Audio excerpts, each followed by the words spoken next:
खनन पट्टा आवंटन मामले में एक बार फिर झामुमो विधायक लोबिन हेम्ब्रम के तेवर तल्ख दिखे।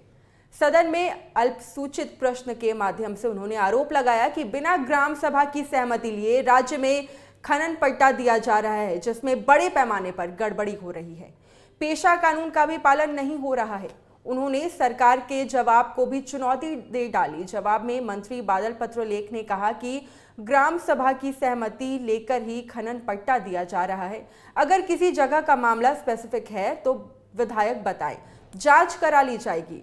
भाजपा विधायक सीपी सिंह ने सदन में कहा कि कार्य मंत्रणा समिति की बैठक में जो फैसला होता है उस पर अमल नहीं किया जा रहा है। उन्होंने ये भी कहा कि शुक्रवार को कार्य मंत्रणा समिति की बैठक में यह तय हुआ था कि सोमवार को वापस से समिति की बैठक होगी, जिसमें कानून व्यवस्था, नियोजन नीति और सुखाड़ पर विशेष चर्चा कराए जाने पर विचार होगा। लेकिन सोमवार को यह बैठक नहीं हुई। अब भाजपा विधायकों के सामने वेल में जाना ही एकमात्र रास्ता बच गया है।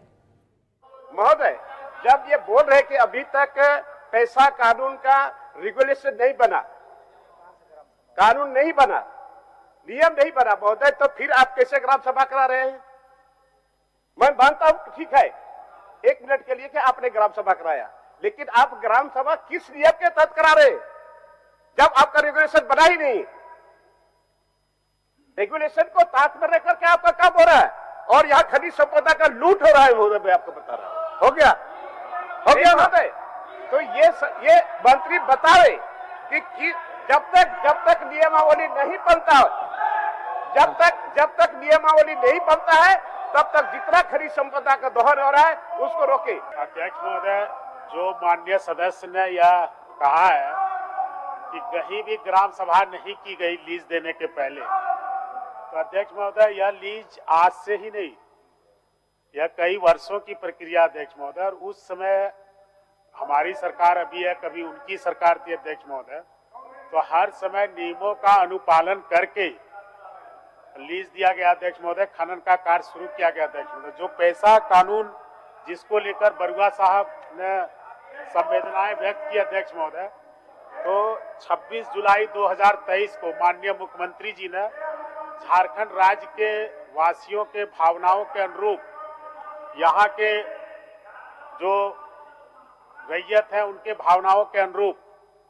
जो पैसा कानून एक्ट बनाने की नियमावली बनाने की जो प्रक्रिया चल रही है, पंचायती राज विभाग द्वारा गजट प्रकाशित किया गया अध्यक्ष महोदय, जिसको कि ऑब्जर्व किया गया। और इसके पेज संख्या अध्यक्ष महोदय आप देखेंगे अध्याय 8 में यह सब कुछ स्पष्ट रूप से लिखा हुआ है। पेज संख्या 19 में इन सबको मैं चाहे तो माननीय सदस्य को भी उपलब्ध करा सकता हूं अध्यक्ष महोदय कि भावनाओं के अनुरूप ही सरकार बढ़ रही है और जिन चीजों को पहली जो गलतियां हुई थी, जिनकी ओर ये बात इंगित कर रहे हैं माननीय मुख्यमंत्री जी के दिशा निर्देश पर, उन सब का समाधान इस जो प्रक्रियाधीन जो पैसा कानून बन रहा है अध्यक्ष महोदय, उसमें सभी बातों को समाहित करने का एक सकारात्मक प्रयास किया जा रहा है। आज भी जब मैं आया तो देखा सदन बाधित है।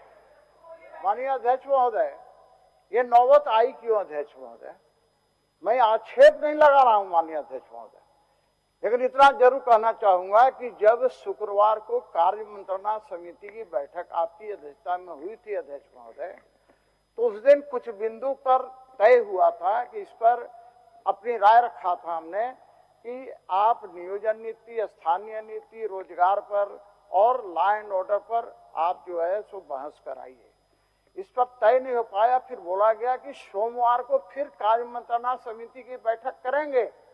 अध्यक्ष महोदय, सोमवार को कार्य मंत्रणा समिति की बैठक नहीं हुई अध्यक्ष महोदय, जबकि वहां तय हुआ था कि सोमवार को कार्य मंत्रणा समिति की बैठक में हुई थी अध्यक्ष महोदय। तब फिर ऐसी स्थिति में सिर्फ यहाँ पर हम लोग आकर के सदन के अंदर और इसी तरह के असत्य बातों को सुनने के लिए आए अध्यक्ष महोदय। आप देख रहे हैं कि माननीय सदस्य किस प्रकार से सारी बातों को दो सदस्यों ने रखा कि पेशा कानून के तहत क्या होता है, 5 में क्या होता है, 141 में क्या होता है, और फिर भी माननीय मंत्री और संसदीय कार्य मंत्री जवाब दे रहे हैं अध्यक्ष। आप लोग आसन पर जाएं। ऐसी स्थिति में आखिर हम लोग क्या करें? बैठकर यहाँ असत्य भाषण को सुनने के लिए नहीं आए, असत्य जवाब को सुनने के लिए नहीं आए अध्यक्ष महोदय। वैसी स्थिति में सदन के अंदर आना, बेल में आना हमारा अधिकार है अध्यक्ष महोदय। हम उसी अधिकार का प्रयोग कर रहे हैं। अब आपकी ड्यूटी है अध्यक्ष महोदय कि आप सबको शांत कराएं, सबको संतुष्ट कराएं अध्यक्ष महोदय, और कार्य मंत्रणा समिति की बैठक में यह तय करें कि इन मुद्दों पर बहस सदन के अंदर होनी चाहिए। मैं यही आपसे आग्रह करता हूं।